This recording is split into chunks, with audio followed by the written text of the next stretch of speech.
सुयोगने आम्हाला बघून त्याने याचं डायरेक्ट दुकानच बंद केलंय, जस काय हा सरकारी सुट्टी घेऊन राहिलाय. तर आजचा विषय असा आहे पब्लिक, आपल्याला भरपूर दिवसापासून बाळी घ्यायची होती. म्हटलं बाळीचं नियोजन करावं लागतंय. लगेच आपल्या सुयोग शेठला फोन केला, कारण त्यांचं ज्वेलरी शॉप आहे. त्यातल्या त्यात आपल्या साईडचे हेल्मेट बी आपल्याकडे होतं. म्हटलं जाता जाता देऊन टाकावं त्याला. भरपूर जण बोलत होते घर झालं का नाही, घर झालं का नाही. होत आलंय, आता काय टेन्शन नाही. साईडला सुद्धा हायकोर्टाची परमिशन घ्यावं लागते माझ्यासोबत यायला.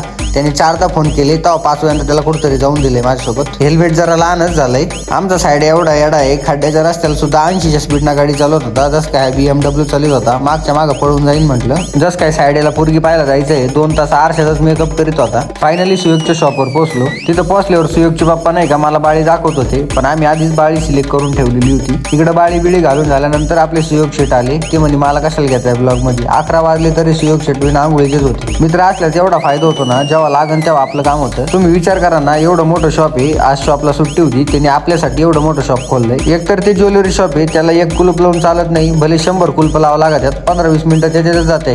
चला आता आम्ही सगळे कुलूप बिलूप लावून घेतो, दुकान बंद करून डायरेक्ट घरी जातो. तुम्ही तर लाईक आणि शेअर करून घ्या बरं.